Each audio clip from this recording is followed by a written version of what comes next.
창밖으로 보이는 서안의 평원은 평화로워 보였지만 그 지평선 끝에 서 있는 거대한 실루엣들은 기괴할 정도로 정적이 감돌고 있었습니다. 중국 산시성 서안 외곽, 북위 34도. 부근의 이 일대는 수십 년간 국제고고학계에서 금단의 땅이라 불려온 곳이었습니다. 유엔 산하국제연합 발굴단 UNIA의 수석 조사관 강희연은 덜컹거리는 지프차 안에서 차가운 창틀을 꽉 쥐었습니다. 그의 앞을 가로막은 것은 높게 솟은 철조망과 군사통제구역이라 적힌 붉은 표지판, 그리고 총기를 휴대하고 삼엄한 경계를 서고 있는 중국 공안들이었습니다. 조사관님, 분위기가 심상치 않습니다. 저기 보십시오. 단순한 경계 수준이 아닙니다. 장갑차까지 배치되어 있어요. 옆자리에 앉은 한유진 박사가 모니터를 응시하며 낮은 목소리로 속삭였습니다. 그녀의 무릎 위 노트북에는 위성에서 실시간으로 내려받은 열화상 지도가 띄워져 있었습니다. 지표면 아래 숨겨진 거대 구조물의 열기가 붉게 타오르고 있었지만 정작 지상에는 인위적으로 심어놓은 빽빽한 침엽수림만이 시야를 가리고 있었습니다. 강희연은 안경을 고쳤으며 차에서 내렸습니다. 차 문을 닫는 소리가 적막한 광야에 날카롭게 울려 퍼졌습니다. 멈춰라. 이곳은 중국 국가안보국이 관리하는 특수환경보존지구다. 유엔 조사단이라 해도 허가 없이는 단 한 발자국도 들어올 수 없다. 검은 제복을 입은 사내가 위협적인 발걸음으로 다가왔습니다. 중국 국가안보국 소속 특별통제관 장의였습니다. 그는 학자라기보다는 전장에 나선 장수에 가까운 위압감을 풍기고 있었습니다. 강희연은 주머니에서 유엔 본부의 직인이 찍힌 공식조사 명령서를 꺼내 보였습니다. 장의 통제관님, 이미 국제사회와의 합의가 끝난 사항입니다. 서안 일대의 미확인 거대 구조물에 대한 공동조사는 인류 공동의 유산을 보호하기 위한 정당한 절차입니다. 길을 비켜주십시오. 장의는 강희연이 내민 서류를 훑어보지도 않은 채 코웃음을 쳤습니다. 인류 공동의 유산이라니 우스운 소리를 하시는군요. 이 땅 밑에 무엇이 있든 그것은 중국의 역사이고 중국의 흙입니다. 우리는 이미 자체적인 연구를 통해 이곳이 중화 문명의 초기 왕조인 주나라 왕실의 묘역임을 확인했습니다. 외부인의 간섭은 주권 침해일 뿐입니다. 주나라 왕실의 묘역이라고요? 그렇다면 왜 발굴 보고서 한 장 공개하지 않는 겁니까? 왜 전 세계 학자들이 요청한 탄소 연대 측정 결과는 기밀로 분류했습니까? 주나라의 무덤이라면서 왜 이집트 피라미드보다 거대한 계단식 석조 공법이 사용된 것입니까? 강희연의 날 선 질문에 장회의의 눈매가 가늘어졌습니다. 그는 강희연에게 다가와 아주 낮은 목소리로 으름장을 놓았습니다. 강 조사관, 당신은 지금 넘어서는 안 될 선을 넘으려 하고 있습니다. 한국인으로서의 사적인 민족주의를 유엔이라는 방패 뒤에 숨기지 마십시오. 당신들이 주장하는 그 고조선인가 뭔가 하는 부족 국가는 이 위대한 구조물을 지을 능력이 없었습니다. 헛된 꿈을 꾸다가는 이곳 사막의 먼지가 될 수도 있다는 걸 명심하십시오. 능력이 없었는지 아닌지는 우리가 직접 보고 판단하겠습니다. 우리는 오늘 안으로 반드시 저 장벽 너머를 확인해야겠습니다. 긴장감이 극에 달한 순간 한유진 박사가 조심스럽게 강희연의 팔을 당겼습니다. 그녀는 장회의가 보지 못하게 스마트 패드를 가리켰습니다. 조사관님, 저들이 입구를 막고 있는 사이에 뒤편에서 중장비 소리가 들립니다. 아무래도 유적지 주변을 인위적으로 변형시키고 있는 것 같아요. 단순히 막는 게 아니라 지우고 있는 겁니다. 강희연의 눈빛이 흔들렸습니다. 시간이 없었습니다. 그는 장회의를 똑바로 응시하며 다시 입을 열었습니다. 통제관님, 지금 이 대화와 현장의 상황은 유엔 본부와 연결된 위성을 통해 실시간으로 기록되고 있습니다. 만약 정당한 사유 없이 국제발굴단의 진입을 무력으로 저지한다면 이는 국제법 위반이며 중국이 무언가를 숨기고 있다는 강력한 반증이 될 것입니다. 전 세계가 보고 있습니다. 그래도 막으시겠습니까? 장회의는 이를 갈며 무전기를 쥐었습니다. 잠시 뒤 그는 비릿한 미소를 지으며 길을 터주었습니다. 좋습니다. 들어가서 마음껏 보십시오. 하지만 명심하십시오. 허가된 경로는 단 하나뿐이며 3시간 안에 조사를 마치고 나와야 합니다. 그 이후에 발생하는 모든 안전사고에 대해서는 우리 중국 정부는 책임지지 않습니다. 철조망 문이 육중한 소리를 내며 열렸습니다. 강희연 일행은 지프차를 몰고 빽빽한 나무숲 사이로 난 좁은 길을 따라 들어갔습니다. 얼마쯤 달렸을까? 시야를 가리던 나무들이 갑자기 사라지며 믿을 수 없는 광경이 눈앞에 펼쳐졌습니다. 그것은 야산이 아니었습니다. 거대한 화강암 블록들을 층층이 쌓아 올린 높이만 해도 수십 미터에 달하는 완벽한 사각형의 피라미드였습니다. 세상에, 위성 사진으로 보던 것보다 훨씬 거대해요. 저 정교한 석재 가공 기술 좀 보세요. 한유진 박사는 차에서 내리자마자 장비 가방에서 레이저 스캐너를 꺼냈습니다. 그녀의 손은 경이로움으로 떨리고 있었습니다. 강희연은 피라미드의 하단부로 다가갔습니다. 돌과 돌 사이에는 면도날 하나 들어갈 틈이 없었습니다. 그는 조심스럽게 바닥에 흙을 걷어냈습니다. 그러자 흙 속에 묻혀있던 거무스름한 금속 물체가 모습을 드러냈습니다. 이건... 강희연의 심장이 요동치기 시작했습니다. 그것은 장웨이가 주장하던 주나라 양식의 유물이 아니었습니다. 날렵한 곡선과 독특한 합금 광택을 지닌 오직 고대 조선의 강역에서만 발견되는 요령식 비파형 동검의 파편이었습니다. 유진 박사, 여기 좀 봐요. 주나라 무덤에서 왜 고조선의 상징이 나오는 겁니까? 그것도 피라미드의 기초석 바로 아래에서요. 한유진이 급히 다가와 현미경 카메라로 유물을 확대했습니다. 조사관님, 성분 분석 결과가 나옵니다. 구리와 주석, 그리고 미량의 아연이 섞인 비율이. 이건 전형적인 고조선식 청동 합금입니다. 중국 중원 지역의 청동기들과는 화학적 조성이 완전히 달라요. 이건 명백한 증거입니다. 이 구조물의 기초를 닦은 주체가 우리 조상들이라는 뜻이에요. 그때였습니다. 멀리서 지켜보고 있던 장웨이가 공안들을 이끌고 순식간에 들이닥쳤습니다. 그는 강희연의 손에 든 동검 파편을 보자마자 얼굴이 험악하게 일그러졌습니다. 그 손에 든 거 당장 내놔. 허가받지 않은 유물 채취는 중죄다. 채취가 아니라 발견입니다. 통제관님, 주나라 무덤이라더니 왜 고조선의 유물이 나옵니까? 설명해 보시죠. 강희연의 외침에 장웨이는 대답 대신 거칠게 동검 파편을 뺏으려 했습니다. 몸싸움이 벌어지려는 찰나 강희연의 품 안에서 위성 전화가 울렸습니다. 독일에서 조사를 돕고 있는 슈미트 고문이었습니다. 강 조사관, 지금 당장 그곳에서 빠져나오게. 내가 방금 30년 전 압수당했던 비밀 실측 자료를 복원해냈네. 그 피라미드 지하 3층 깊이에 비밀 석실이 하나 더 있어. 그곳에 중국이 그토록 숨기고 싶어 했던 진짜 주인에 대한 기록이 새겨져 있단 말일세. 장웨이가 그걸 폭파하려고 중장비를 이동시키고 있어. 슈미트 고문의 다급한 목소리가 스피커폰을 통해 장웨이의 귀에도 들어갔습니다. 장웨이의 얼굴이 순식간에 창백해지더니 이내 광기 어린 눈빛으로 변했습니다. 눈치가 빠르군. 슈미트 그 늙은이가 결국 이를 저질렀어. 하지만 이미 늦었다. 이곳의 진실은 영원히 이 흙 아래 묻힐 것이다. 장웨이가 손을 번쩍 들자 피라미드 주변에 배치되어 있던 굴착기들이 굉음을 내며 움직이기 시작했습니다. 유적을 보호해야 할 이들이 오히려 유적을 짓밟기 위해 돌진해오는 비현실적인 광경이었습니다. 안 돼. 멈추세요. 이건 역사에 대한 범죄입니다.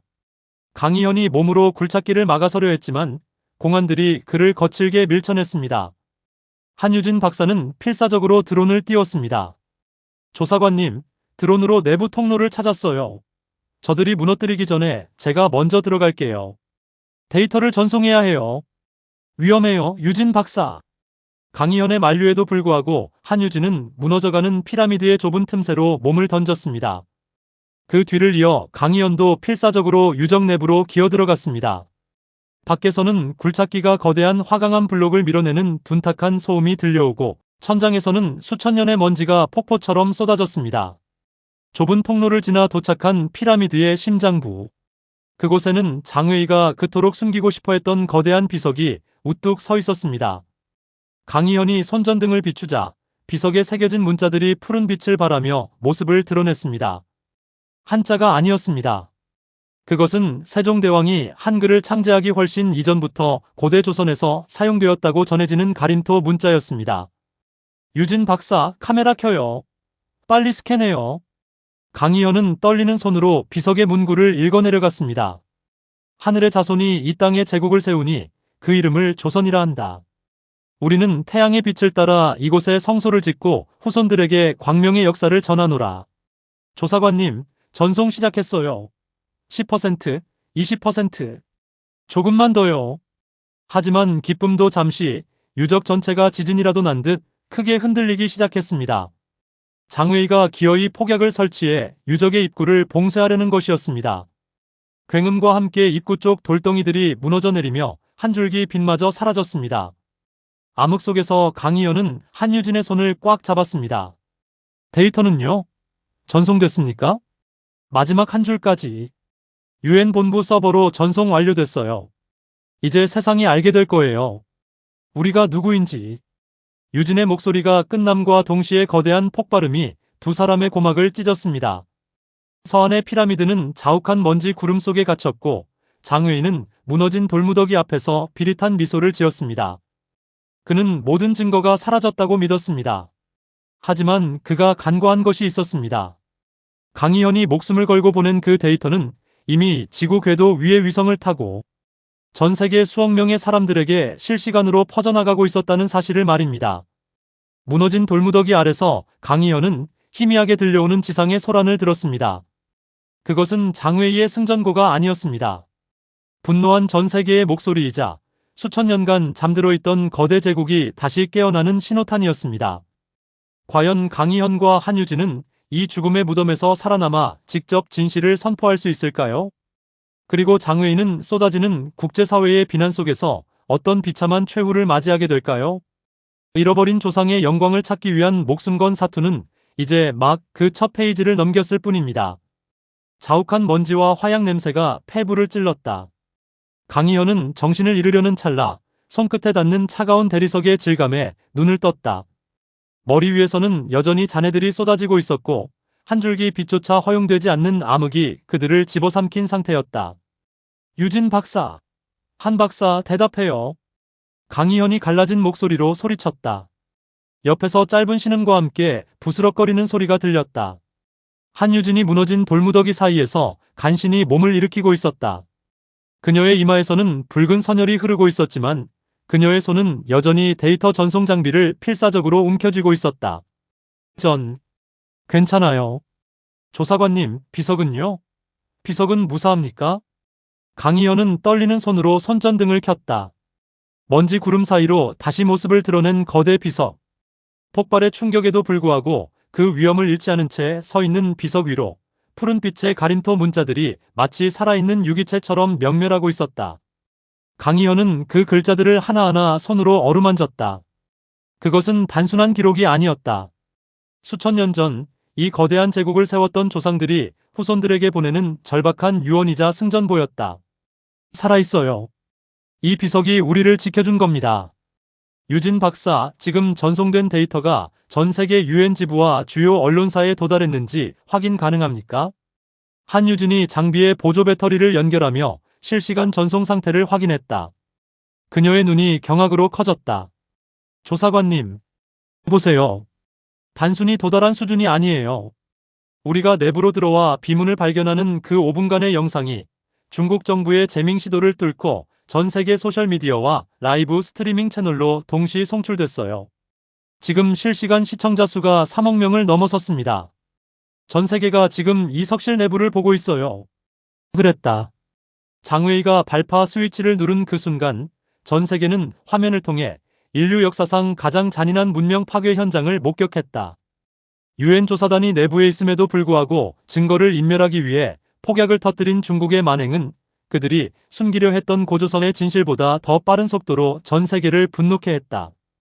그 시각 피라미드 외부 장웨이는 자욱한 폭발의 먼지를 바라보며 차갑게 미소 짓고 있었다. 그는 이제 모든 것이 끝났다고 확신했다. 강희연과 한유진은 무너진 석실 아래 영원히 묻혔을 것이고 그들이 본 비문과 유물들 역시 가루가 되었을 것이라 믿었다. 그는 무전기를 들고 상부에 보고했다. 상황 종료. 유적은 노후화로 인해 붕괴되었으며 내부에 진입했던 UN 조사단원들의 생존 가능성은 희박함. 사고사로 처리할 준비를 마쳤음. 하지만 보고를 마친 장웨이의 앞에 서 있던 보안 요원들의 표정이 심상치 않았다. 그들은 각자의 스마트폰과 태블릿 PC를 보며 얼굴이 하얗게 질려 있었다. 장웨이가 의아한 듯 물었다. 무슨 일인가? 왜들 그렇게 서 있나? 실장님, 보셔야 할 것 같습니다. 지금 전 세계가 우리가 유적을 폭파하는 장면을 실시간으로 봤습니다. 심지어 저 피라미드 내부의 비문 내용까지 전부 다요. 장웨이가 요원의 손에서 스마트폰을 뺏어들었다. 화면 속에는 무너지기 직전의 석실 안에서 강희연이 발견한 가림토 비문이 선명하게 비치고 있었다. 그 아래에는 실시간으로 수십만 개의 댓글이 달리고 있었다. 저 문자는 한글의 원형이다. 중국이 고의로 우리 역사를 묻으려 했다. 유엔 조사단을 살해하려 한 중국 정부를 국제사법재판소에 제소하라.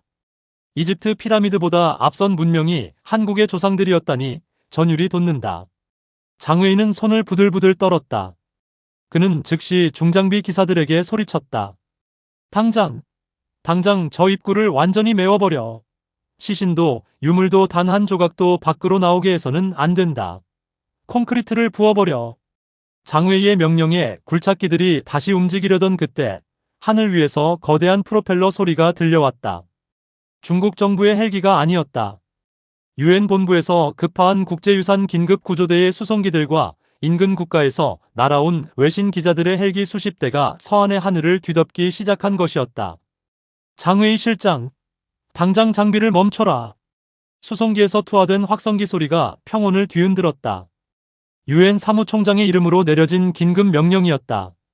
장웨이는 하늘을 올려다보며 이를 갈았다. 이제 더 이상 무력으로 진실을 막을 수 있는 단계가 아니었다. 다시 암흑의 석실 안.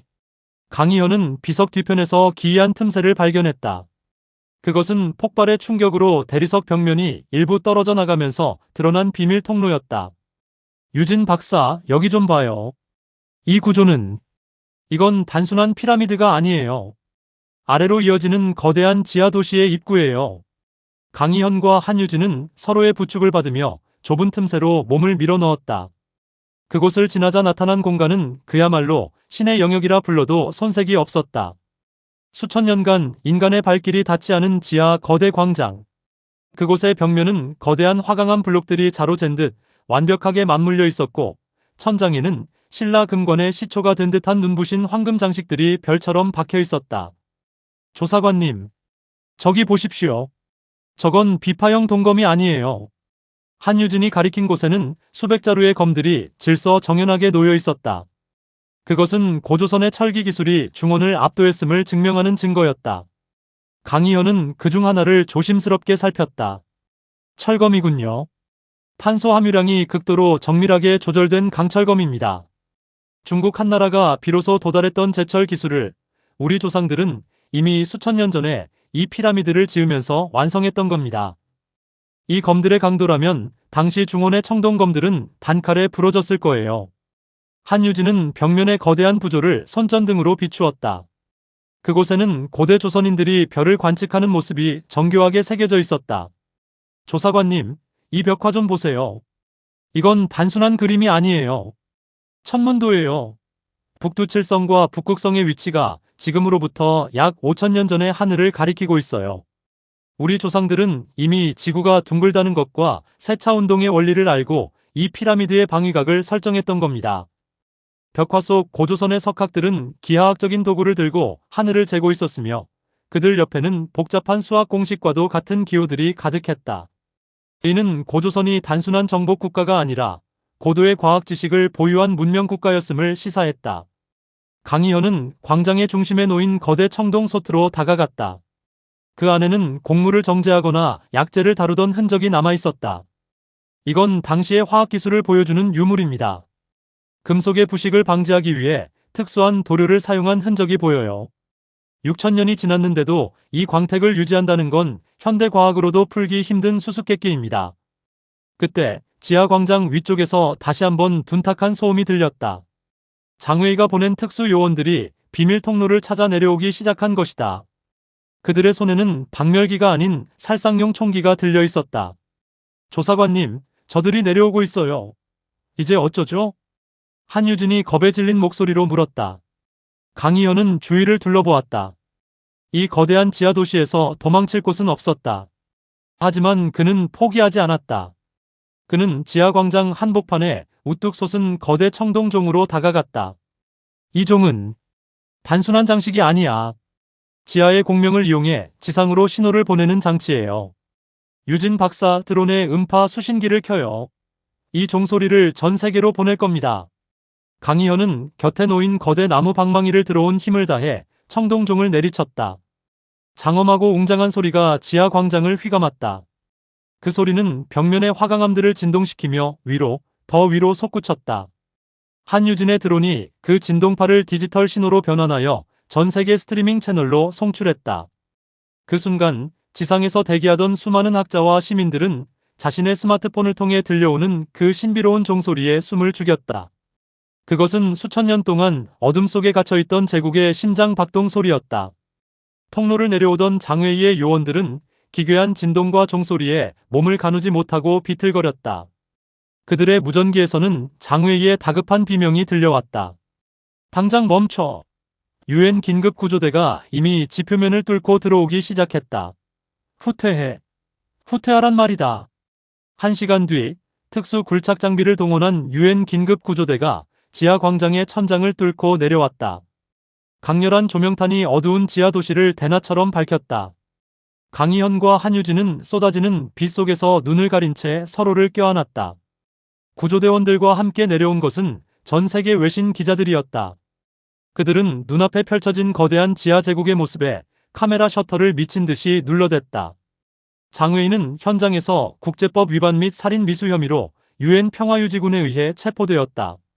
그가 연행되면서도 비명처럼 소리쳤다. 이건 조작이다. 너희 한국인들이 미리 파놓은 함정이야. 이 땅은 영원히 중국의 것이다. 강희현은 연행되는 장외의 앞을 가로막았다. 그리고 그의 눈을 똑바로 응시하며 손에 든 비파형 동검 파편을 보여주었다. 장외의 실장, 땅의 주인이 바뀐다고 해서 역사의 주인까지 바꿀 수는 없습니다. 당신들이 아무리 나무를 심고 폭약을 터뜨려도 이 돌들은 기억하고 있습니다. 누가 이 땅에 문명을 세우고 누가 하늘의 자손이었는지. 이제 진실의 심판을 받으십시오. 장외인은 더 이상 말을 잇지 못하고 고개를 떨구었다. 이후 며칠간 서안의 지하 도시는 전 세계 언론의 중심이 되었다. UNIA는 공식 성명을 통해 서안 피라미드와 그 지하 도시가 고조선 문명의 결정체임을 인정했다. 이는 인류 문명사를 다시 써야 하는 혁명적인 사건이었다. 하지만 이것은 끝이 아니었다. 강희현은 지하 도시의 가장 깊은 곳에서 발견한 또 다른 지도를 통해 만주 벌판과 한반도 곳곳에 이와 유사한 거대 유적들이 더 존재한다는 사실을 확인했다. 유진 박사, 이제 우리의 진짜 여정은 지금부터입니다. 만주 집안의 장군총이 우리를 부르고 있어요. 강희현이 북쪽을 가리키며 말했다. 한유진은 고개를 끄덕이며 밝게 웃었다. 두 사람의 등 뒤로 수천 년 만에 어둠을 걷어낸 고조선의 유물들이 찬란한 빛을 발하며 새로운 시대의 서막을 알리고 있었다. 서안의 피라미드가 고조선의 기원을 증명했다면 만주 집안의 들판은 그 기원이 어떻게 거대한 제국으로 완성되었는지를 보여주는 살아있는 증거였다. UNIA 수석 조사관 강희현은 비행기에서 내려다본 압록강의 물줄기를 묵묵히 응시했다. 서안에서의 폭로 이후 국제 여론은 들끓었지만 중국 정부의 대응은 더욱 교묘하고 치졸해졌다. 그들은 서안 유적을 예외적인 고립 문명으로 치부하며 만주의 고구려 유적들에 대해서는 아예 접근조차 불가능하도록 거대한 가림막과 시멘트 벽을 세워버렸다. 조사관님, 보십시오. 저게 지금 제정신입니까? 유적을 보호한다면서 아예 통째로 가둬버렸어요. 한유진 박사가 가리킨 곳은 고구려의 상징이라 불리는 장군총이었다. 과거에는 푸른 하늘 아래 당당히 서있던 그 거대한 돌의 피라미드가 이제는 보수 공사 중이라는 핑계로 세워진 거대 가림막 뒤로 숨겨져 있었다. 그 가림막 위에는 중국 소수민족의 지방 정권 유산이라는 왜곡된 문구들이 화려한 조명과 함께 빛나고 있었다. 저 안에서 무슨 짓을 벌이고 있을지 모릅니다. 서안에서처럼 유물을 조작하거나 아예 고유의 흔적을 지워버리고 있을 가능성이 커요. 강희현은 입술을 굳게 깨물었다. 이번에는 UNIA의 공식 조사권조차 제대로 통하지 않았다. 장외의 후임으로 파견된 새로운 통제관은 더욱 폐쇄적이었고 현장은 수백 명의 무장공안이 겹겹이 에워싸고 있었다. 하지만 강희현에게는 서안에서 얻은 확신이 있었다. 마이너스. 그날 밤 강희현과 한유진은 숙소를 몰래 빠져나와 장군총 근처의 울창한 숲속으로 스며들었다. 그들의 손에는 중국의 검문소에서 압수당하지 않은 최첨단 원격 탐사 장비들이 들려 있었다. 유진 박사, 여기서부터는 빛을 최소화해야 합니다. 저들이 사용하는 열감지 드론을 피하려면 이 특수 은폐막 안에서만 움직여야 해요. 두 사람은 차가운 땅바닥에 엎드린 채 장군총을 에워싼 거대 가림막의 빈틈을 찾았다. 한유진은 가방에서 소형 지표2과 레이더 GPR을 꺼냈다. 직접 들어갈 수 없다면 땅속의 진동과 반사파를 이용해 가림막 안의 진실을 강제로 끌어올릴 심산이었다. 연결됐습니다. 조사관님, 지금 화면을 보세요. 가림막 안쪽에서 믿을 수 없는 데이터가 잡히고 있어요. 태블릿 PC 화면에 나타난 장군총의 3D 렌더링 이미지는 충격적이었다. 지상에 드러난 7층의 계단식 구조물 아래로 그 크기에 필적하는 거대한 지하 기단이 형성되어 있었다. 그런데 놀라운 것은 그 기단을 이루는 돌들의 배치였다. 이건 단순한 적석총이 아니에요. 조사관님, 이 돌들의 정렬을 보세요. 1100여 개의 거대한 화강암 블록들이 지각 변동이나 지진에도 무너지지 않도록 서로를 쐐기처럼 맞물고 있는 구조입니다. 현대공학에서 말하는 내진 설계의 정점이에요. 당시 중국 한족의 토축 공법으로는 흉내조차 낼 수 없는 기술입니다. 강희현은 화면 속 데이터를 꼼꼼히 살폈다. 더 놀라운 건 이 돌들의 무게 배분입니다. 상층부로 갈수록 돌의 밀도를 조절해서 전체 구조물에 가해지는 압력을 분산시키고 있어요. 이건 고도의 수학적 계산 없이는 불가능한 일입니다. 장웨이가 주장하던 미개한 지방 정권이 이런 계산을 했다고요? 말도 안 되는 소리입니다. 마이너스. 그때 가림막 안쪽에서 육중한 기계음과 함께 불꽃이 튀어오르는 것이 보였다. 굴착 장비가 장군총의 상단부를 건드리고 있는 것이 분명했다. 안 돼. 저들이 장군총 꼭대기를 허물고 있어요. 한유진의 비명 섞인 속삭임과 동시에 강희연은 결단을 내렸다. 그는 은폐막을 걷어치우고 가림막의 경계선으로 달려갔다. 이현 씨, 위험해요. 강희연은 가림막 하단의 좁은 배수구를 찾아 몸을 밀어 넣었다. 오물과 차가운 물이 몸을 적셨지만 개의치 않았다. 필사적으로 배수구를 통과해 가림막 안으로 들어선 그의 눈앞에는 차가운 조명 아래 발가벗겨진 장군총의 진면목이 드러나 있었다. 중국 작업 인부들이 장군총 제7단 상부의 대형 주춧돌을 드러내려 하고 있었다. 그 주춧돌 아래에는 무엇인가가 숨겨져 있는 듯했다. 멈추시오. 당장 멈추란 말이오. 강희연의 고함에 작업장이 일시 정지되었다. 무장한 공안들이 즉시 그를 에워싸고 총구를 겨눴다. 작업 지휘자로 보이는 남자가 다가왔다. 그는 장의보다 더 차갑고 냉소적인 웃음을 짓고 있었다. 강 조사관, 여기까지 기어들어오다니 끈질기군요. 하지만 이미 늦었습니다. 우리는 여기서 중화 문명의 증거를 찾고 있는 중입니다. 유적을 파괴하면서 찾는 증거가 무슨 의미가 있습니까? 저 주춧돌 아래에 무엇이 있기에 이렇게 서두르는 겁니까? 강희연이 처절하게 외칠 때 뒤늦게 담을 넘어 들어온 한유진이 드론을 공중으로 날려보냈다. 드론은 공안들의 시선을 피해 순식간에 장군총 상단부로 날아올랐고 고해상도 카메라가 주춧돌이 들려진 틈새를 정밀하게 비췄다. 그리고 그 순간 전 세계로 송출되던 실시간 화면에 장군총의 마지막 비밀이 드러났다. 조사관님, 보세요. 저건 무덤이 아니에요. 주춧돌이 들려진 자리에는 황금으로 도금된 거대한 천문 관측판이 박혀 있었다. 그리고 그 관측판의 중심에는 고구려의 상징이자 태양의 신인 삼조고가 금방이라도 날아오를 듯 정교하게 조각되어 있었다. 그 주변을 둘러싼 성좌도는 서한 피라미드에서 발견된 것보다 훨씬 정교했으며 고구려가 하늘의 자손임을 상징하는 문구들이 선명하게 새겨져 있었다. 천손의 나라 고구려가 이곳에 신전을 세워 하늘에 묻노니 우리 제국은 영원 불멸하리라. 이곳은 무덤이 아닙니다. 하늘을 향해 열린 신전, 즉 천신단이었습니다. 당신들이 무덤이라 비하하며 땅속에 가두려 했던 이곳은 고구려가 대륙의 중심임을 선포하던 우주센터였단 말입니다. 강희연의 외침에 공안들은 당황하며 드론을 격추하려 총을 쏘아댔다. 하지만 이미 이미지는 전 세계 UNIA 서버로 안전하게 전송된 후였다. 마이너스. 장군총의 꼭대기에서 뿜어져 나오는 듯한 기운이 현장을 압도했다. 한유진 박사는 떨리는 손으로 레이저 스캔을 계속했다. 조사관님, 이 장군총의 방위각을 보세요. 정확히 동지 때 떠오르는 해의 방향과 일치합니다. 그리고 주변의 수많은 배총들이 마치 위성처럼 이 천신단을 보유하고 있어요. 이건 거대한 우주적 질서를 땅 위에 재현한 것입니다.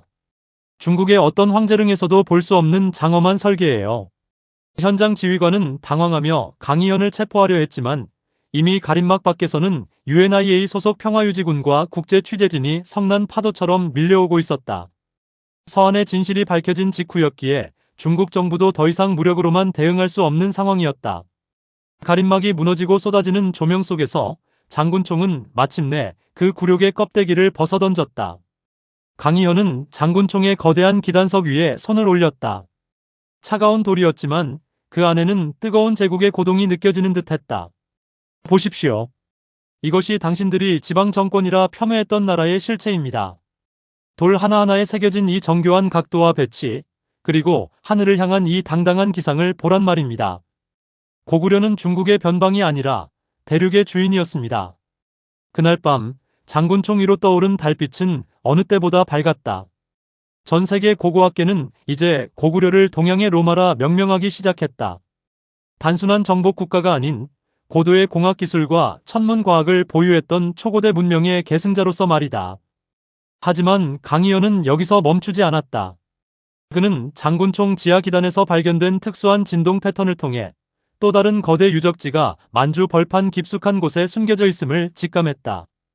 유진 박사, 이제 백두산 너머로 가야 합니다. 그곳에 고조선과 고구려를 잇는 거대 제국의 진짜 수도가 잠들어 있어요. 강희연의 시선은 이미 어둠 너머, 아직 밝혀지지 않은 또 다른 진실을 향하고 있었다. 장군총의 천신단이 깨어나면서 이제 동아시아의 역사는 돌이킬 수 없는 거대한 소용돌이 속으로 빠져들고 있었다. 집안의 차가운 밤 공기를 가르고 압록강을 건너 북상하는 UNIA의 차량 행렬은 비장함마저 감돌았다. 강희연은 차창 밖으로 끝없이 펼쳐진 만주 벌판을 응시했다. 서한과 집안에서 드러난 진실은 시작에 불과했다. 이제 그들은 고대 조선의 성지이자 고구려의 영산인 백두산, 그 험준한 산맥 속에 숨겨진 최후의 성소를 향하고 있었다. 중국 당국은 환경보호 및 생태계 복원이라는 명목으로 백두산 천지 주변을 완전히 봉쇄하고 대규모 군사훈련을 빙자하여 민간인의 접근을 철저히 차단하고 있었다. 조사관님, 본부로부터 긴급 타전이 왔습니다. 중국 측이 백두산 지하에 거대 저장고를 건설한다는 구실로 안반 굴착 작업을 시작했답니다. 말이 저장고지, 실상은 천지 아래 잠든 유적을 통째로 파괴하려는 시도입니다. 한유진 박사의 목소리는 떨리고 있었다. 그녀가 태블릿 화면으로 보여준 위성 레이더 영상에는 백두산 천지 동쪽 사면 아래 자연적인 동굴이라기에는 너무나 정교한 기하학적 공간들이 포착되어 있었다. 그것은 거대한 피라미드나 성곽과는 또 다른 형태의 산 자체를 깎아 만든 석굴 도시의 형상이었다. 강희현 일행이 백두산 입구의 통제 초소에 도착했을 때 그들을 맞이한 것은 차가운 총구와 장갑차들이었다. 장웨이의 체포 이후 파견된 새로운 통제관은 대화조차 거부한 채 무력 시위를 벌였다. 하지만 강희연은 이번에도 물러서지 않았다. 그는 이미 슈미트 고문이 생전에 남긴 마지막 암호를 해독한 상태였다. 그것은 공식 경로가 아닌 고대인들이 제례를 위해 사용했던 은밀한 빙도의 위치였다. 그날 밤 강희연과 한유진은 특수 방한 장비를 갖춘 채 얼어붙은 계곡을 타고 백두산의 심장부로 숨어들었다. 영하 30도의 혹한 속에서 폐부를 찌르는 칼바람이 몰아쳤지만 조상들의 숨결을 찾아야 한다는 일념이 그들을 움직였다. 몇 시간을 헤맨 끝에 그들은 거대한 빙벽 뒤에 숨겨진 좁은 바위 틈새를 발견했다. 그 안으로 들어서자 외부의 한기는 사라지고 지열에 의해 유지되는 묘한 온기가 감돌기 시작했다. 조사관님, 여기 벽면을 보세요. 이건 고구려의 벽화가 아니에요. 훨씬 더 오래된 고조선 초기의 각성문입니다. 한유진이 비춘 손전등빛 아래 인류 최고의 문명이라 일컫는 수메르나 이집트의 것보다 훨씬 정교한 상형문자들이 모습을 드러냈다. 강희연은 숨을 죽이고 그 문양들을 손으로 읽어내려갔다. 그것은 하늘에서 내려온 신시의 기록이자 태양을 숭배하던 천손들이 어떻게 이 대륙을 경영했는지를 적어내려간 서사시였다. 통로는 지하 깊숙한 곳으로 이어졌다. 마침내 도달한 거대 공동. 그곳은 산의 내부를 파내어 만든 거대한 돔 형태의 광장이었다. 광장 중앙에는 거대한 흑요석으로 만든 제단이 놓여 있었고 그 위에는 눈을 의심케 하는 물건이 놓여 있었다. 그것은 현대의 정밀 광학 기술로도 만들기 힘든 완벽한 구 형태의 수정체였다. 이건 천문 관측용 렌즈인가요? 수천 년 전에 어떻게 이런 수정 가공 기술이? 한유진이 경악하며 렌즈를 살피는 동안 강희연은 재단 주변의 바닥에 새겨진 거대한 지도를 발견했다. 그것은 단순한 지형도가 아니었다. 백두산을 기점으로 서안의 피라미드, 집안의 장군총, 그리고 평양과 일본 열도, 나아가 아메리카 대륙까지 이어지는 고대 항로와 에너지의 흐름을 기록한 세계 지도였다. 중국이 왜 이곳을 그토록 숨기려 했는지 이제 알 것 같습니다. 이 지도는 고조선이 단순히 동북아시아의 작은 국가가 아니라 전 지구적인 네트워크를 가졌던 해양제국이자 문명의 전파자였음을 증명하고 있어요. 이 지도가 공개되는 순간 인류 역사의 모든 교과서는 폐기되어야 하니까요. 강희연의 말이 끝나기도 전에 지하 광장의 천장이 거대한 진동과 함께 울리기 시작했다. 지상에서 중국 측의 굴착 작업이 가속화된 것이었다. 천장에서 거대한 바위 파편들이 떨어지기 시작했고 수정 재단 주변에 균열이 생겼다.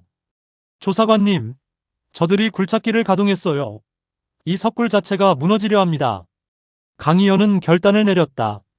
그는 재단 아래 설치된 기계적 장치를 직감적으로 조작했다. 그러자 수정 렌즈가 천장에서 내려오는 희미한 빛을 굴절시켜 광장 전체를 환하게 밝혔다. 그 빛은 벽면에 숨겨져 있던 수천 개의 작은 구멍들을 통과하며 거대한 입체 홀로그램과 같은 형상을 만들어냈다. 그것은 조상들이 남긴 기록의 보관소가 가동되는 순간이었다. 수천 년 전의 영상이 허공에 펼쳐졌다. 거대한 배를 타고 거친 바다를 건너는 고조선의 함대, 철기 무기로 대륙을 호령하는 군단, 그리고 별의 움직임을 계산하여 농사를 짓고 문자를 가르치는 현자들의 모습. 이 모든 광경이 한유진의 특수 카메라를 통해 실시간으로 UNIA 본부로 전송되었다. 유진 박사 렌즈를 사수해요. 이 영상이 끊기면 안 됩니다. 강희연은 쏟아지는 돌무더기를 몸으로 막아내며 한유진을 보호했다. 굴착기에 들일 이 바로 머리 위까지 내려온 순간 전 세계 언론은 백두산 지하에서 뿜어져 나오는 신비로운 빛과 장엄한 고대 제국의 영상을 생중계로 지켜보고 있었다. 중국 정부는 당황했다. 사고로 위장하여 유적을 파괴하려던 계획은 전 세계 시청자들의 눈앞에서 범죄 현장으로 돌변했다. 유엔 사무총장은 즉시 중국 국가주석에게 직통 전화를 걸어 작업을 중단하지 않을 경우 국제연합군을 파견하겠다고 강력히 경고했다. 마침내 굴착음이 멈췄다. 정막이 흐르는 지하 광장에서 강희연은 수정 렌즈에 비친 자신의 모습을 보았다. 그것은 단순한 고고학자의 얼굴이 아니었다. 잃어버린 아버지의 성을 되찾은 아들의 얼굴이었다. 우리는 결코 잊혀진 민족이 아니었습니다. 땅은 비록 빼앗기고 역사는 왜곡되었을지언정 우리 조상들이 남긴 이 찬란한 빛은 결코 꺼지지 않았습니다. 며칠 후 백두산의 봉쇄는 해제되었다. 국제공동조사단이 현장에 진입했고 강희연과 한유진은 전 세계가 지켜보는 가운데 백두산 지하 석굴의 실체를 정식으로 공표했다. 서안의 피라미드, 집안의 장군총, 그리고 백두산의 성소. 이 세 지점을 잇는 거대한 역사적 삼각형은 고대 조선이 동아시아 문명의 진정한 뿌리였음을 아무도 부정할 수 없게 만들었다. 하지만 이야기는 여기서 끝이 아니었다. 강희연은 수정 렌즈의 마지막 데이터를 분석하던 중 바다 너머 제주도와 남해안 일대에도 아직 발견되지 않은 거대 해저 도시의 좌표가 숨겨져 있음을 찾아냈다.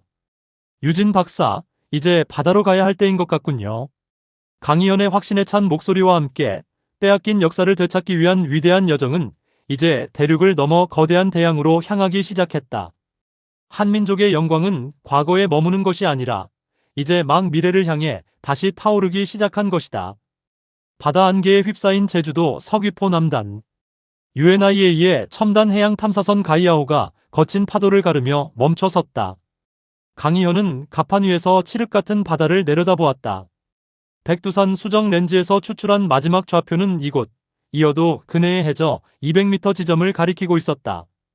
중국은 이곳이 자신들의 배타적 경제 수역 이지임을 주장하며 수십 척의 해군 함정을 배치해 탐사선의 접근을 저지하고 있었다. 조사관님, 중국 구축함으로부터 최종 경고가 왔습니다. 이래리라도 더 접근하면 무력 사용도 불사하겠답니다. 상공에는 벌써 그들의 대잠 헬기가 선회 중입니다. 한유진 박사가 긴박하게 상황을 보고했다. 하지만 강희연의 시선은 모니터 속 궤저 지형도에 고정되어 있었다. 해수면 아래 자연적인 해령이라기에는 너무나 인위적인 직선과 곡선의 조합이 거대한 기하학적 형상을 그리며 잠들어 있었다. 그것은 대륙의 피라미드들을 모두 합친 것보다 거대한 고대 조선의 해상 수도이자 세계 최대의 해저 성체였다. 저들은 저 아래 무엇이 있는지 이미 알고 있습니다. 그래서 저토록 필사적으로 막는 거예요. 유진 박사, 무인 잠수정화 로브의 해태를 투입합시다. 공식 탐사선이 못 간다면 우리는 물밑으로 진실을 끌어올릴 겁니다. 중국 함대의 삼엄한 감시를 피해 해태호가 소리 없이 바닷속으로 미끄러져 들어갔다. 수심이 깊어질수록 수압은 거세졌지만 잠수정에 장착된 초정밀 음파 탐지기는 지상의 그 어떤 기술보다 선명하게 해저의 실체를 그려내기 시작했다. 수심 150m. 빛 한 점 들지 않는 심해의 어둠 속에서 잠수정의 서치라이트가 거대한 벽면을 비췄다. 그것은 화강암이 아니었다. 바닷물 속에서도 부식되지 않는 특수 합금과 거대 현무암 블록이 교차로 쌓인 높이만 100m에 달하는 거대 방파제였다. 조사관님, 저 문양을 보세요. 이건 고조선의 단유세 문경에 새겨진 기하학적 문양과 완벽히 일치합니다. 해저 성체 전체가 하나의 거대한 안테나처럼 설계되어 있어요. 한유진의 외침과 동시에 잠수정은 성체의 중심부로 진입했다. 그곳에는 거대한 돔 형태의 구조물이 있었고 그 내부는 놀랍게도 물이 차있지 않은 진공 상태의 공간을 유지하고 있었다. 수천 년 전의 고대인들이 수압을 견디는 특수 투명 결정을 이용해 해저 도시를 건설했던 것이다. 성체 내부의 중앙 광장에 도달하자 거대한 황금 동상이 그 위용을 드러냈다. 그것은 중원의 신화 속에 나오는 괴물이 아니었다.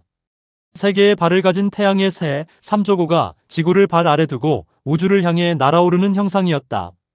그 아래에는 고대 조선의 강역이 한반도와 만주를 넘어 태평양 전역과 아메리카, 오세아니아까지 뻗어 있음을 보여주는 해상제국의 전도가 정교하게 새겨져 있었다. 고조선은 단순히 대륙의 국가가 아니었습니다. 그들은 이 해저 성체를 기점으로 전 세계 바다를 다스렸던 환태평양 문명의 종주국이었어요. 중국이 동북 공정을 통해 지우려 했던 것은 단순한 영토가 아니라 우리 민족이 가졌던 이 위대한 해양제국의 기억이었던 겁니다. 강희연이 진실에 전율하던 순간 갑자기 탐사선 전체가 거대한 충격과 함께 흔들렸다. 중국 구축함이 위협 사격을 시작한 것이었다. 해상에서는 일촉즉발의 교전 상황이 벌어지고 있었다. 조사관님, 중국 잠수정들이 우리 ROV를 파괴하기 위해 접근 중입니다. 전송을 서둘러야 해요. 강희연은 잠수정의 원격파를 조작하여 성체 중심의 기록 장치에 접근했다. 그곳에는 수정 렌즈와 공명하는 또 다른 장치가 있었다. 두 장치가 결합하는 순간 해저 성체 전체가 푸른 빛을 발하며 거대한 에너지를 뿜어내기 시작했다. 그 빛은 바다를 뚫고 솟구쳐 올라 거대한 빛의 기둥을 형성했다. 인근의 중국 함대뿐만 아니라 위성을 통해 전 세계 모든 사람의 눈에 이 장엄한 광경이 목격되었다. 빛의 기둥 속에서는 고대 조선의 함대가 전 세계 바다를 누비며 문명을 전파하던 역사적 장면들이 입체적으로 투사되었다. 중국 해군은 경악했다. 자신들이 영해라고 주장하던 바다 한가운데서 자신들의 역사와는 아무런 상관없는, 오히려 그들을 압도하는 거대 문명의 증거가 빛의 기둥이 되어 솟구치고 있었기 때문이다. 유엔 평화유지군과 국제해사기구의 함정들이 긴급 출동하면서 중국 함대는 퇴각할 수밖에 없었다. 강희연은 바다 위로 떠오른 잠수정에서 회수된 마지막 기록을 손에 쥐었다. 그것은 단순한 역사가 아니었다. 대륙과 바다, 그리고 하늘을 하나로 연결했던 우리 민족의 거대한 비전이었다. 이제 역사는 다시 쓰여질 것입니다. 서안에서 지반으로, 백두산에서 이곳 해저 도시까지 흩어졌던 제국의 파편들이 하나로 모였습니다. 우리가 누구인지, 어디서 왔는지, 그리고 어디로 가야 하는지 이제 전 세계가 알게 될 것입니다. 제주도의 푸른 바다 위로 찬란한 태양이 떠올랐다. 강희연과 한유진, 그리고 UNIA 팀은 되찾은 역사의 자부심을 가슴에 품고 귀환의 닻을 올렸다. 수천 년간 지워지고 묻혔던 고대 조선과 고구려의 영광은 이제 전 인류의 가슴 속에 영원히 꺼지지 않는 진실의 불꽃으로 타오르기 시작했다. 위대한 제국의 귀환, 그 대단원의 막이 화려하게 내리고 있었다. 귀환한 강희현과 한유진을 기다리고 있는 것은 찬사만이 아니었다. 해저 성체의 빛이 꺼지기도 전 중국 국가안보국은 최후의 수단으로 역사공정의 완결이라 불리는 극비 프로젝트를 가동했다. 그들은 자신들의 관할권 안에 있는 내몽골 자치구 인근의 미공개 유적지, 소위 백색 피라미드라 불리는 고대 조선의 총본산을 폭파하여 물리적 증거를 영원히 소멸시키기로 결정한 것이다. 조사관님, 내몽골 고원에 배치된 중국 북부 전구부대의 움직임이 심상치 않습니다. 대규모 지각 변동을 일으킬 수 있는 특수 폭약이 유적지 지하로 운반되는 것이 포착되었습니다. 저들은 조상의 무덤을 무너뜨려서라도 진실을 묻으려 하고 있습니다. 한유진 박사의 보고를 받은 강희연의 눈빛이 매섭게 빛났다. 그곳은 단순한 무덤이 아니었다. 서안, 집안, 백두산, 그리고 해저, 성체를 잇는 거대 제국의 지휘본부이자 단군 조선의 통치 이념이 새겨진 천부경의 원본이 보존된 인류 문명의 성역이었다. UNIA는 즉시 긴급 결의안을 채택하고 강희현 팀에게 현장 접근권을 부여했다. 하지만 중국은 테러 위협에 따른 봉쇄라는 명목으로 비행금지 구역을 설정했다. 강희현은 정면 돌파를 선택했다. 그는 고대 기마 민족의 이동 경로를 따라 말을 타고 국경을 넘는 은밀한 침투 작전을 개시했다. 내몽골의 끝없는 사막 한가운데 모래 폭풍을 뚫고 나타난 백색 피라미드는 그 높이만 300m에 달하는 경이로운 위용을 자랑하고 있었다. 피라미드 표면은 특수 코팅된 백옥으로 덮여 있어 태양빛을 받으면 눈부신 백색 광채를 내뿜었다. 그 주위에는 이미 수천 명의 중국 특수부대원들이 폭파 스위치를 지키고 있었다. 멈춰라. 이곳에 발을 들이는 즉시 사살하겠다. 장웨이의 뒤를 이은 새로운 사령관이 확성기로 경고했다. 강희연은 말에서 내려 천천히 피라미드를 향해 걸어갔다. 그의 손에는 무기 대신 백두산 성소에서 가져온 수정 렌즈가 들려 있었다. 사령관, 당신들이 지금 파괴하려는 것은 한 민족의 역사가 아니라 인류가 도달했던 가장 고귀한 정신적 유산입니다. 저 피라미드가 무너지는 순간 당신들의 역사 또한 영원히 증명받지 못하는 암흑 속에 갇히게 될 것입니다. 강희연의 외침에도 불구하고 사령관은 폭파 카운트다운을 시작했다. 10, 9, 8. 긴박한 순간 한유진이 고고학 드론 수백 대를 한꺼번에 상공으로 날려보냈다. 드론들은 피라미드 외벽에 새겨진 특수한 기하학적 무늬와 수정 렌즈의 빛을 공명시켰다. 그러자 피라미드 내부에서 웅장한 진동이 울려 퍼지며 지표면 아래에 잠들어 있던 거대한 자기장 방어막이 가동되었다. 고대인들이 유적 보호를 위해 설치해둔 초과학적 장치였다. 설치된 폭약들은 강력한 자기장에 의해 회로가 마비되어 폭발하지 않았고 오히려 피라미드 전체가 거대한 홀로그램 투사기로 변했다. 내몽골의 밤하늘에 거대한 빛의 향연이 펼쳐졌다. 그것은 홍익인간의 이념 아래 대륙을 경영하던 고조선의 찬란한 생활상과 그들이 하늘로부터 받은 지혜를 전 세계로 전파하는 장엄한 파노라마였다. 전 세계 시청자들은 위성을 통해 생중계되는 이 기적 같은 광경을 보며 숨을 죽였다. 빛 속에서 나타난 단군 조선의 선조들은 현대인들에게 묻고 있었다. 진실을 덮는 권력이 강한가, 아니면 시간을 견뎌낸 정의가 강한가? 중국 군인들은 무기를 내려놓고 무릎을 꿇었다. 그들 또한 대륙의 일부로서 자신들의 혈관 속에 흐르는 고대 문명의 장엄함에 압도된 것이었다. 결국 중국 정부는 국제사회의 압박과 내부적인 각성에 의해 유적 파괴 계획을 전면 철회했다. UNIA는 백색 피라미드를 인류 제1호 보호유산으로 지정했고 강희연은 그곳의 지하 기단에서 한민족의 뿌리가 담긴 천부경의 원문을 세상에 공개했다. 역사는 완전히 뒤바뀌었다. 한반도는 더 이상 변방의 작은 반도가 아니었다. 인류 문명의 시원이자 대륙과 대양을 호령하며 평화와 공존을 가르쳤던 거대 제국의 심장이었다. 강희현과 한유진은 백색 피라미드 정상에 서서 떠오르는 해를 맞이했다. 조사관님, 이제 정말 우리가 누구인지 세상이 다 알게 되었네요. 한유진의 말에 강희현은 고개를 끄덕였다. 그의 시선은 과거를 넘어 조상들이 꿈꿨던 위대한 미래를 향하고 있었다. 잃어버린 6천년의 시간을 되찾은 한민족의 자부심은 이제 전 세계로 뻗어나가는 빛이 되었다. 위대한 제국의 귀환, 그 역사적 대서사시는 이제 마침표가 아닌 새로운 영광의 시작을 알리며 찬란하게 끝을 맺었다. 백색 피라미드의 진실이 세상에 공표된 지 수개월이 흘렀지만 역사의 지각 변동은 멈추지 않았습니다. 강희현은 UNIA의 수석 고문으로서 전 세계에 흩어진 고조선 유물의 반환과 복원 작업을 진두지휘하고 있었습니다. 하지만 그의 가슴 한편에는 여전히 풀리지 않은 마지막 수수께끼가 남아 있었습니다. 그것은 백색 피라미드 지하 심층부에서 발견된 아직 그 누구에게도 공개하지 않은 천문 좌표였습니다. 그 좌표가 가리키는 곳은 대륙도 바다도 아닌 바로 한반도의 심장, 경주였습니다. 조사관님, 경주 토암산 지하에서 포착된 중력 이상 현상이 백색 피라미드의 자기장 반응과 100% 일치합니다. 이건 단순한 우연이 아니에요. 신라의 유적 아래 우리가 상상도 못했던 기원의 열쇠가 숨겨져 있습니다. 한유진 박사의 보고서에는 경주 전역을 잇는 거대한 지하 네트워크의 지도가 그려져 있었습니다. 신라의 황금 문화가 단순히 외래 문명의 유입이 아니라 고조선으로부터 전승된 초과학적 기술의 정점이었음을 암시하는 데이터였습니다. 중국의 역사 왜곡을 물리적으로 저지하는 단계가 지나자 이제는 우리 민족 내부에서 지켜온 진실의 마지막 봉인을 풀어야 할 때가 온 것이었습니다. 강희현 일행은 UNIA 비밀조사팀과 함께 경주로 향했습니다. 표면적으로는 불국사와 석굴암의 보존 상태를 점검하는 정기조사였으나 그들의 실제 목표는 석굴암 본전불 아래 깊숙이 감춰진 시간의 문이었습니다. 밤이 깊어지고 관광객들의 발길이 끊긴 석굴암 내부. 강희현은 본전불의 시선이 머무는 동에 바다의 지평선을 확인한 뒤 품속에서 백색 피라미드에서 가져온 작은 옥 펜던트를 꺼냈습니다.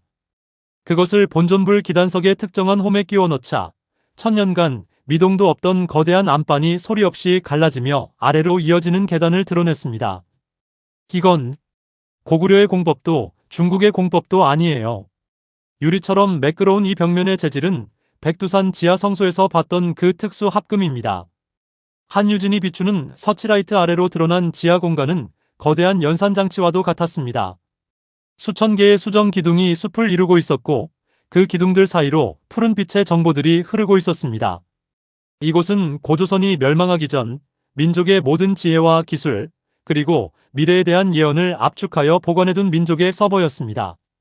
강희현이 중앙 제어대에 손을 올리자 거대한 홀로그램이 광장을 가득 채웠습니다. 그곳에는 단군 조선의 마지막 왕과 고구려, 백제, 신라의 건국 시조들이 나란히 서서 후손들에게 보내는 마지막 메시지가 기록되어 있었습니다. 기억하라. 제국은 땅 위에 세워지는 것이 아니라 너희의 정신 위에 세워지는 것이다. 땅을 잃고 이름을 잃어도 이 빛을 간직하는 한 너희는 영원히 대륙과 바다의 주인이다. 그 메시지와 함께 한반도 전역에 숨겨진 12개의 비밀 거점 좌표가 활성화되었습니다. 이는 단순한 유적지가 아니라 한반도를 거대한 에너지 네트워크로 연결하여 외세의 침략과 자연재해로부터 민족을 보호하기 위해 설계된 고대 조선의 국가방위 시스템이었습니다. 그 순간 지상에서는 놀라운 일이 벌어지고 있었습니다. 경주를 기점으로 한반도 곳곳의 고대 고분들과 산성들이 일제히 은은한 빛을 내뿜기 시작한 것입니다. 시민들은 밤하늘을 수놓은 신비로운 오로라 같은 빛의 줄기들을 보며 감탄했습니다. 그것은 왜곡된 역사에 짓눌려 길을 펴지 못했던 한민족의 혼이 마침내 온전한 모습으로 부활했음을 알리는 신호였습니다. 중국과 주변국들은 이 경이로운 현상을 지켜보며 더 이상 어떠한 반박도 하지 못했습니다. 과학적으로 증명된 고대 조선의 초기술 문명 앞에 그들이 쌓아올린 가공의 역사벽은 모래성처럼 허물어졌습니다. 강희현은 지하 성소를 나서며 석굴암 본전불을 올려다보았습니다. 이제 그의 임무는 끝이 났습니다. 역사는 되찾았고 민족의 자긍심은 하늘을 찔렀습니다. 유진 박사, 이제 우리의 아이들은 더 이상 남의 나라 역사를 부러워하며 살지 않아도 되겠군요. 네, 조사관님. 이제부터는 우리가 써내려가는 매일이 바로 새로운 제국의 역사니까요. 두 사람은 떠오르는 동해의 일출을 맞이하며 석굴암을 내려왔습니다. 한반도는 더 이상 작고 약한 나라가 아니었습니다. 6천년의 잠에서 깨어난 거대 제국, 그 찬란한 유산을 가슴에 품고 세계 문명을 선도해 나갈 당당한 천손의 나라로 다시 태어난 것입니다. 대륙과 바다를 호령하던 기상은 이제 현대의 기술과 만나 새로운 미래를 향해 힘차게 뻗어나가고 있었습니다. 위대한 조선의 귀환, 그 장대한 대서사시는 전 세계인의 가슴 속에 영원히 기억될 진실의 승리로 막을 내렸습니다. 수만 년의 침묵을 깨고 마침내 모든 진실이 세상의 빛 아래 드러났다. 강희현과 한유진이 경주 지하 성소에서 활성화한 민족의 서버는 단순히 과거를 기록한 저장소가 아니었다. 그것은 인류가 잃어버렸던 평화와 공존의 철학, 그리고 자연과 동화되는 고도의 정신과학이 집약된 미래를 향한 설계도였다. 사건이 마무리된 지 3년 후 세계 고고학계와 역사학계는 완전히 재편되었다. 기존의 4대 문명설은 폐기되었고 그 원류로서의 고조선 문명이 인류사의 새로운 기점으로 공인되었다. 파리에 본부를 둔 UNIA는 그 명칭을 세계 문명 수호 기구 WCO로 격상하고 강희연을 초대 의장으로 추대했다. 의장님, 오늘 발표할 홍익인간 글로벌 프로젝트의 최종 리포트입니다. 전 세계 12개 거점에서 발현된 고대 에너지가 지구의 생태계 복원을 가속화하고 있다는 수치가 나왔습니다. 한유진 박사는 이제 UNIA의 기술전략국장이 되어 강희현의 곁을 지키고 있었다. 그녀가 내민 홀로그램 차트에는 백두산과 제주도 해저, 성체, 그리고 내몽골의 백색 피라미드를 잇는 에너지 라인이 지구 전체를 감싸 안으며 오존층을 회복시키고 해양 오염을 정화하는 경이로운 광경이 펼쳐지고 있었다. 강희현은 창밖으로 보이는 평화로운 서울의 풍경을 보았다. 과거 역사전쟁의 전장이었던 한반도는 이제 전 세계 학자들과 예술가들이 모여드는 인류 정신의 수도가 되어 있었다. 한편 역사를 왜곡하고 유적을 파괴하려 했던 장외이와 그의 세력들은 국제사법재판소에서 인류문화유산 파괴 및 학살미수 혐의로 무기징역을 선고받았다. 중국 정부 역시 과거의 과오를 공식 사과하고 만주와 서한 일대를 인류 공동보호구역으로 선포하여 한국과의 공동관리를 받아들였다.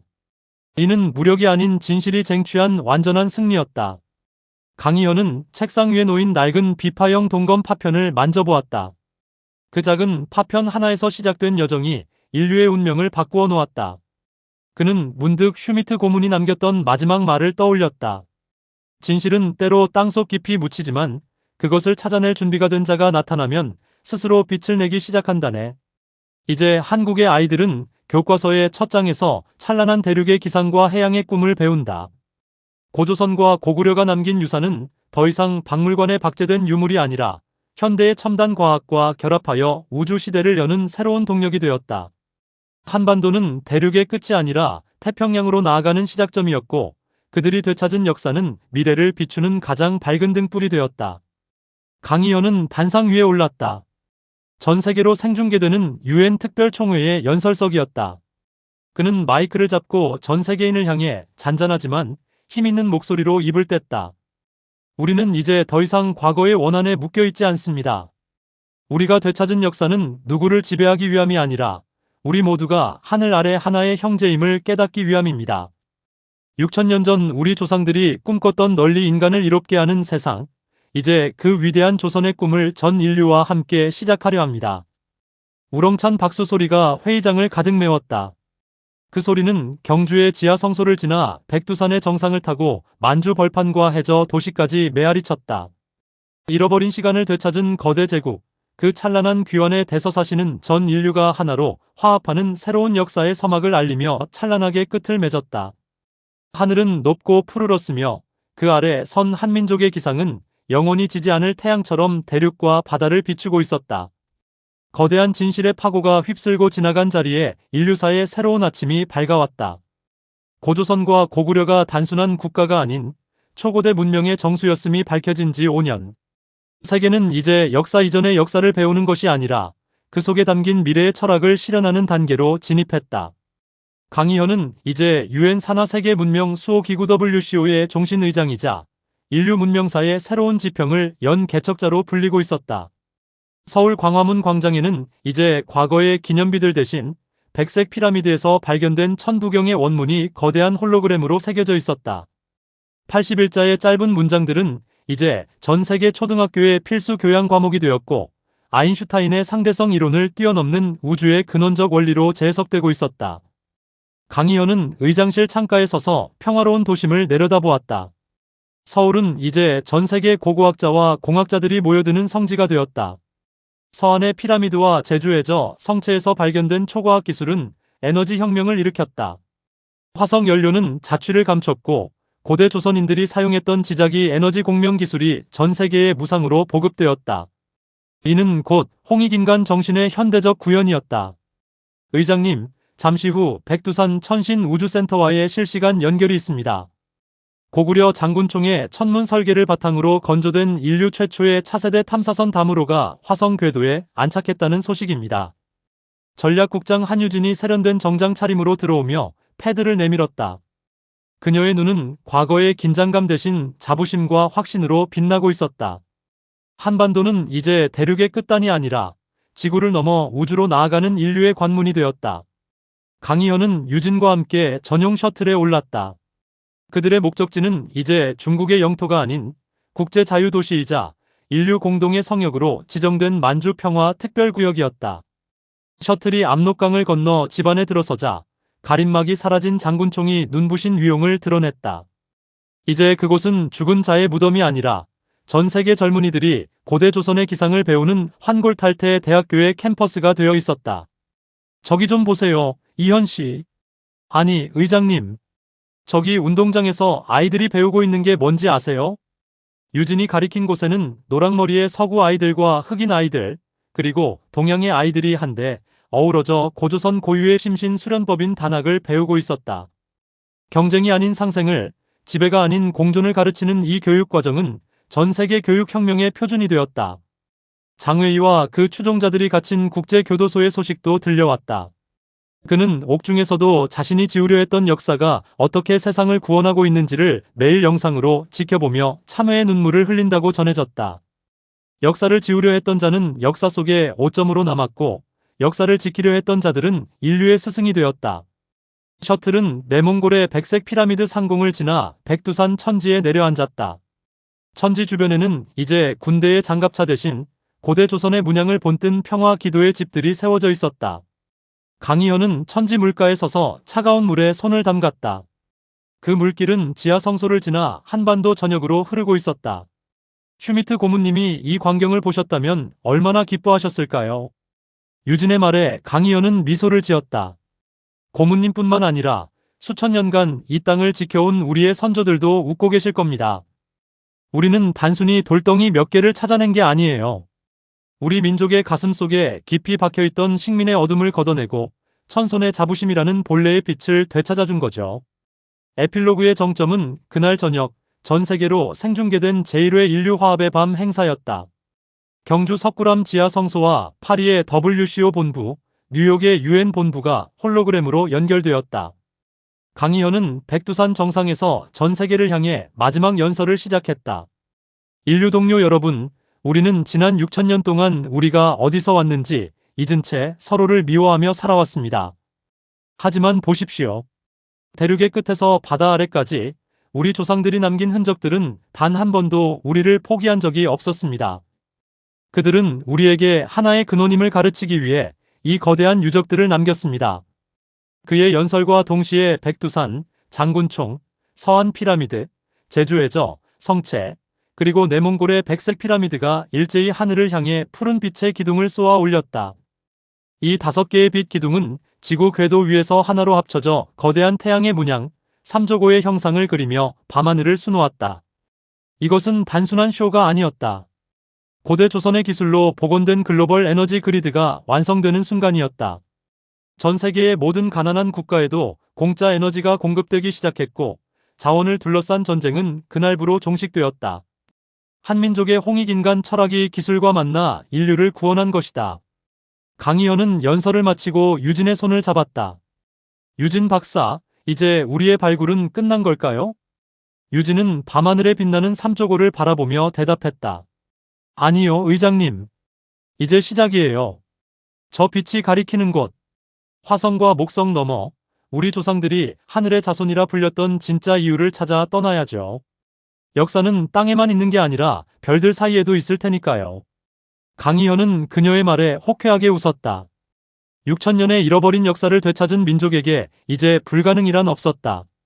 한반도는 이제 지구의 중심을 넘어 우주의 중심으로 뻗어나가는 거대한 거인이 되었다. 대륙을 호령하던 기마병의 말발굽 소리는 이제 우주선의 엔진 소리로 치환되었고, 바다를 누비던 함대의 깃발은 성간항해의 문장이 되었다. 찬란한 제국의 부활은 그렇게 인류 전체의 진화로 승화되며 끝이 났다. 강희현과 한유진, 그리고 수억 명의 천손들은 이제 안다.